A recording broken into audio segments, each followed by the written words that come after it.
He told me I had 2 weeks to figure it out. He said it the way you'd remind someone about a dentist appointment. Calm.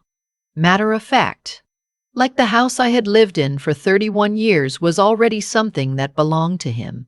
I didn't answer right away. I stood there in my own kitchen, the kitchen where I had made every Christmas dinner since 1993, where I had taught him how to make his grandmother's butter tarts, where I had sat alone at that table the night his father's heart gave out. And I looked at my son and I thought, I don't know who this is. His name is Ryan. He is 42 years old.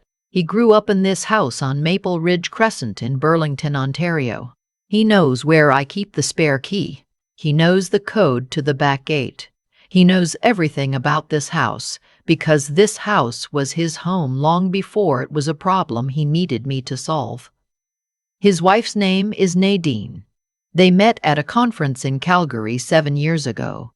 She was sharp, well-dressed, spoke quickly. I liked her the first time I met her. I want to be honest about that. I didn't walk into this with suspicion. I walked in with an open door and a spare room and a mother-in-law who fully intended to make things work. The trouble started small. It always does. Ryan had been laid off from his project management position in the spring. The tech sector in Hamilton had gone quiet. He was confident something would come up. He had connections, he said. He had options. He just needed a few months to let things settle, and could they stay with me while Nadine's situation got sorted out? I asked, what situation? He paused. Then he said, Nadine had some debt from her previous business, a wellness studio she had opened in Oakville before they got married. It hadn't gone the way she planned. There were lease termination fees, supplier contracts, a small business loan from BDC she had personally guaranteed. He said the total was around $180,000. I said I was sorry to hear that. He said they would work through it together. They just needed a base. I said, of course. I said, stay as long as you need. That was 14 months before he stood in my kitchen and told me I had 2 weeks. I want you to understand the geography of those 14 months because it matters. It started with one room. Ryan and Nadine moved into the guest room at the end of the hall, and I thought nothing of it. I left fresh towels. I made extra coffee in the morning. I tried to be invisible in the way that good house guests appreciate. But they weren't house guests. I understand that now. They were moving in. By month 2, Nadine had reorganized the pantry. She said she was just tidying. I didn't say anything. By month 4, she had replaced my coffee maker with one she said was better, and put mine in the garage without asking. When I mentioned it, Ryan said she meant well. I let it go. By month 6, I had started taking my meals in my bedroom. Not because anyone told me to, but because something about the way Nadine sat at the head of my kitchen table made me feel like a guest in my own house. I couldn't explain it to anyone without sounding petty. So, I didn't explain it. I just started eating alone upstairs with my book. My sister Elaine called from Fredericton every Sunday. I told her things were fine. I don't know why I did that. Habit, maybe. The same reason I used to tell people my marriage was fine when it wasn't. Some things you protect until you can't anymore. Month 8 was when I found the boxes. I had gone down to the basement to get my mother's china. I keep it in a blue plastic bin near the furnace, the same bin I have used since my mother passed in 2014. The bin was gone. In its place were Nadine's boxes, moving boxes, sealed with brown tape, stacked 4 high. I counted them. There were 11. I found my mother's china in the utility room, sitting on the concrete floor next to the water heater. I stood there for a long time. Then I carried the bin upstairs, put it in my bedroom closet, and I did not say a word. That was the moment I understood something had changed. Not the thing with the coffee maker, not the pantry, not the meals alone upstairs. The boxes. 11 boxes of someone else's things where my mother's china used to be. That's when I knew they weren't staying temporarily. They were replacing me. Ryan came to me in October. It was a Wednesday evening. I remember because I had been watching a program I liked, and he knocked on my bedroom door. And that alone told me something was wrong, because in the past year he had stopped knocking. He sat down on the edge of the chair by the window, and he had the look he gets when he's uncomfortable. He's had that look since he was 9, something between apologetic and irritated, like he already knows he's wrong and is angry at you in advance for making him feel it. He told me Nadine's debt had grown. The interest. He told me Nadine's debt had grown. The interest. He told me CRA had sent a demand notice. He told me they had spoken to a financial advisor who said the best solution, the cleanest solution, was to either use the equity in my house to settle the debt or to add Nadine to the title and refinance. I asked him to repeat that. He repeated it. I asked how much. He said between 160 and 190,000, depending on penalties. He said if we moved quickly, it might be less. I looked at my son sitting in the chair by my window in my bedroom in my house, and I thought about the 31 years I had spent paying this mortgage.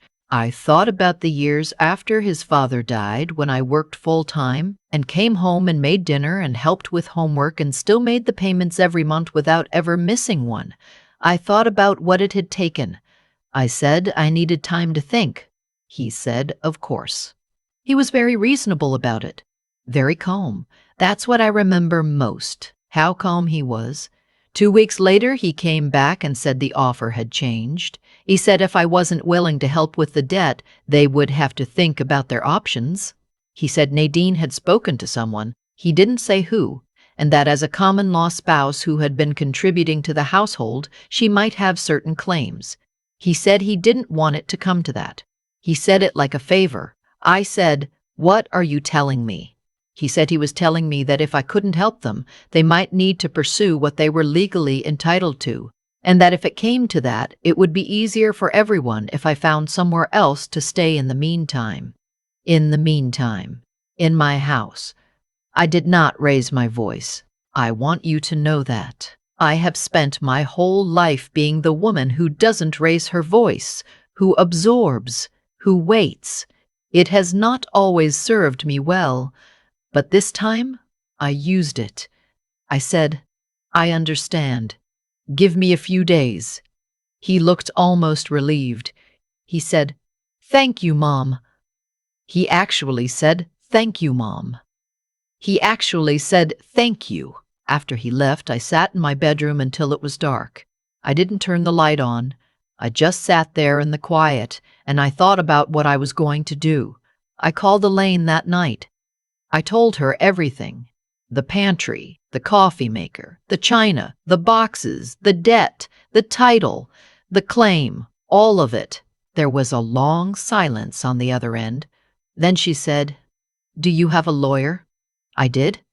Her name was Susan Hartley, and she had done my will in 2019. I called her office first thing Thursday morning. I want to tell you something about Susan Hartley. She is not a warm woman. She does not soften things. She listened to what I told her for about 20 minutes, and then she said, "Here is what we are going to do." The house had been in my name alone since Gordon passed. He had no debt. The mortgage was paid off in 2018. There was no joint ownership, no co-signing, no shared financial history between me and Nadine. Susan said that Nadine's claim, if she pursued it, would be weak, possible to challenge, time-consuming and expensive for everyone. But there were smarter ways to protect myself than just defending. She asked if I had ever considered putting the house in a trust. I said I hadn't. She explained, a properly structured family trust with the right trustees would mean the house no longer sat as a vulnerable asset in my individual name. It would take a few weeks to set up. It would cost me around $3,000 in legal fees. And once it was done, the house would be protected in a way that was very difficult to contest. I said, let's do it. She also said, in the meantime, document everything. The date of every conversation, what was said, what was implied. Keep your phone with you. I went home that night and I made dinner and I ate it at the kitchen table for the first time in months. Nadine came in and looked at me and I smiled and she smiled back. And we said very little and I thought, she has no idea. The next 3 weeks were the most difficult of my life and also the most clarifying. I watched everything. I noticed things I had been excusing for over a year. The way Nadine answered the door when people came as though she lived there and I was the visitor. The way she had moved my photographs on the mantle. My mother, Gordon, Ryan as a child, Elaine and me at a conference years ago, and replaced them with her own.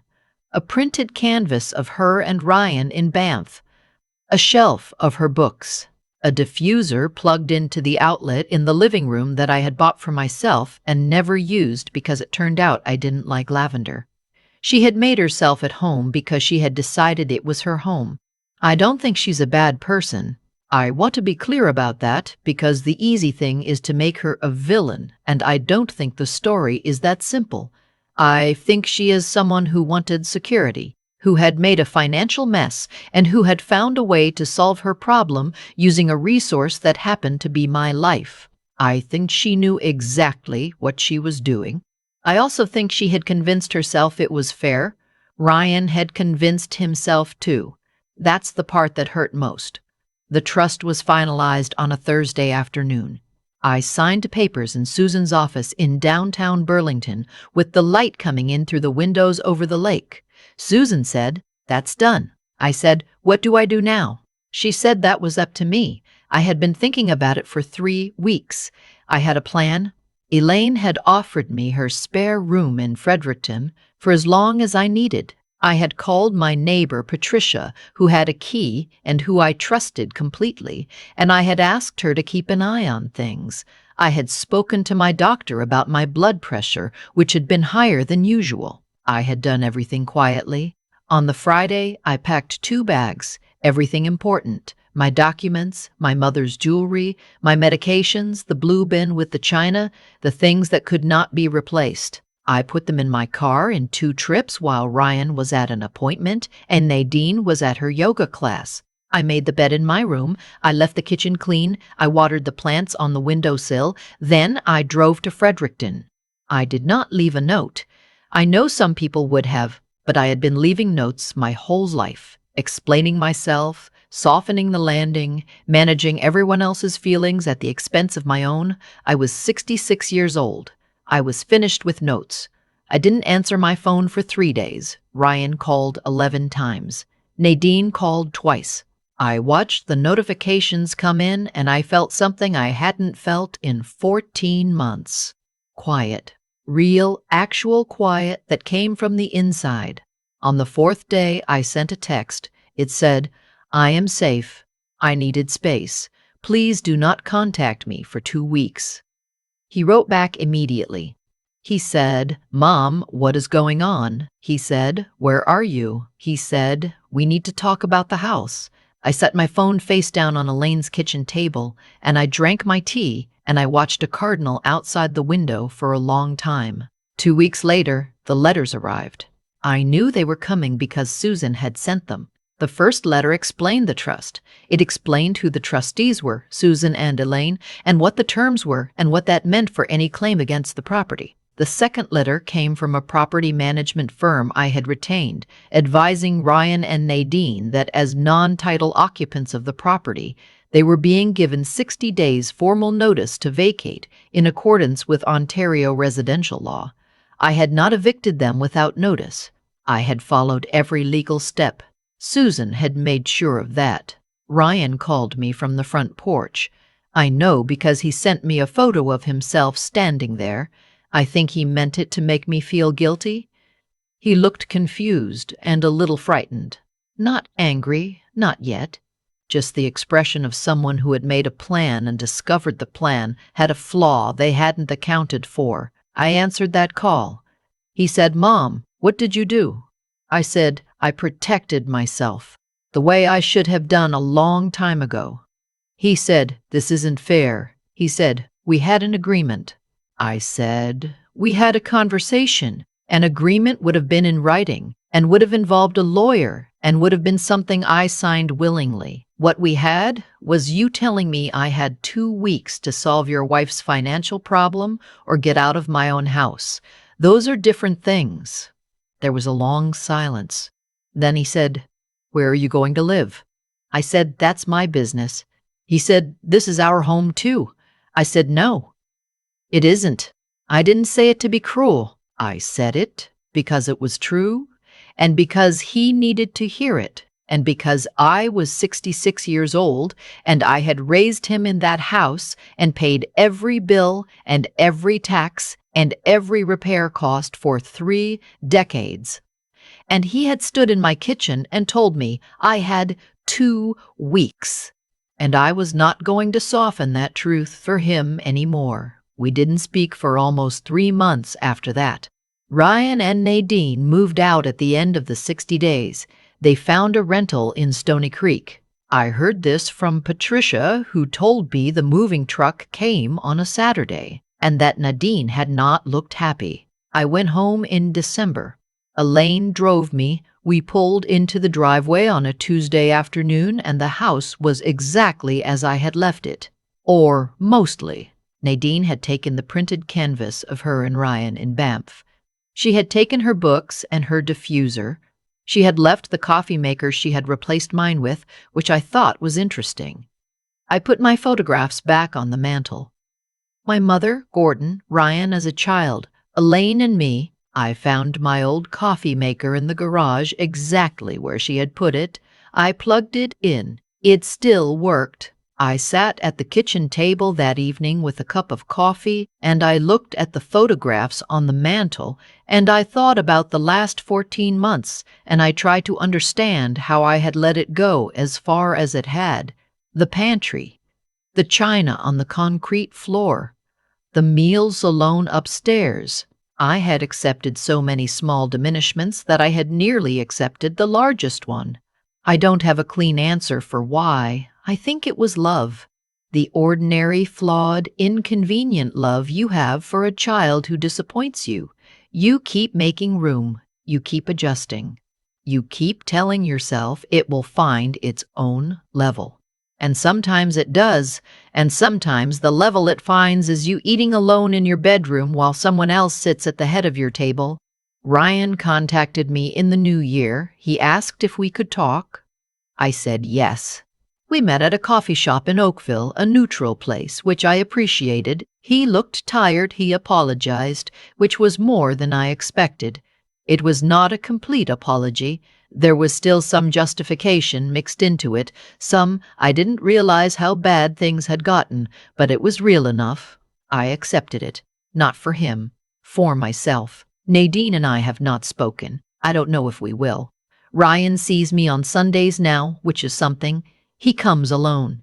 We're rebuilding. Slowly. The way you rebuild anything after a significant structural failure. Carefully, without pretending the damage wasn't there. The house is mine. It will remain mine. If I choose to leave it to Ryan one day, it will be because I decided that freely, with a clear mind and a proper document and a lawyer present. Not because someone stood in my kitchen and gave me 2 weeks. I have lived in this house for 31 years. I have buried a husband from it, raised a child in it, paid every bill that came to it, painted every room, replaced the furnace twice, had the driveway redone, planted the garden in the back that I still tend every summer. I know where the floor creaks. I know which window sticks in August. I know the sound the radiator makes on the first cold night of October, that low metallic knock that used to wake me when Ryan was small, and now just sounds like the house settling. This is my home. I did not disappear because I was defeated. I disappeared because I was done being managed. There is a difference. My mother used to say that the most dangerous thing a woman can do is convince herself she is not allowed to take up space. I spent a long time believing that. I am not going to spend the rest of my life believing it. I am 66 years old. I have a good lawyer and a sister in Fredericton and a neighbor who waters my plants and a house that belongs to me in a way that is now very difficult to dispute. That is enough. That is more than enough. I've had a lot of time to think about what happened, not the legal part. Susan handled that cleanly, and the trust held the way she said it would. I mean the part before all of that. The 14 months, the pantry reorganized without asking, the coffee maker in the garage, the meals I started eating upstairs alone because something in the way Nadine sat at my table made me feel like I was the one inconveniencing everyone. I've thought about how long I let that go on and why, and what it says about the choices I made. I don't think what happened to me was random. I think it was the result of a long pattern of accommodation that I had built over decades without ever naming it as a problem. I had learned to make myself smaller so that the people I loved would feel more comfortable. I called it patience. I called it grace. Sometimes it was those things, but sometimes it was just fear. Fear of conflict, fear of being seen as difficult, fear of admitting that the situation was worse than I had been telling myself. What Ryan and Nadine did was wrong. That's not complicated. A grown man doesn't get to stand in his mother's kitchen and hand her a deadline on her own home. That's not a gray area. But I also have to be honest about the fact that I had been sending a signal for over a year, that I could be managed, that I would absorb, that I would eventually find a way to be reasonable about unreasonable things. People learn what you'll accept by watching what you accept. That's not blame. That's just cause and effect. The thing I keep coming back to is the china. My mother's china sitting on the concrete floor next to the water heater moved without a word, replaced by 11 sealed boxes that had no business being there. I found it and I carried it upstairs and I said nothing. And I think that silence, that particular silence, was the moment I should have acted. Not with anger, just with clarity, with the kind of clear-eyed, unambiguous statement that I had spent my whole life avoiding. This is not acceptable, and it stops now. I didn't say it then. I said it later in a different way, through a lawyer and a trust document and a drive to Fredericton in October, and it worked. But I've wondered what would have happened if I had found that clarity 14 months earlier. If I had looked at Nadine's boxes in my basement and said, calmly and directly, that this was my house and these arrangements were not going to continue. I think about what I want the rest of my life to look like. Not in a dramatic way. I'm not starting over, I'm just continuing, but with different terms. I want to be a woman who knows what she's built and doesn't apologize for protecting it. I want to be someone whose love for her son doesn't require her to disappear from her own life. I want to use the wisdom I've earned, because it was earned, not given, to recognize early when something is moving in the wrong direction, and to say so, quietly and without performance, before it takes 14 months to correct. Ryan and I are finding our way back to each other. It's slow, but I think the relationship we're building now is more honest than the one we had before, because it doesn't rest on me pretending things are fine when they aren't. That's worth something. That might be worth everything. I am 66 years old. I know where the floor creaks. I know the sound the radiator makes on the first cold night of October. I am home, and I intend to stay.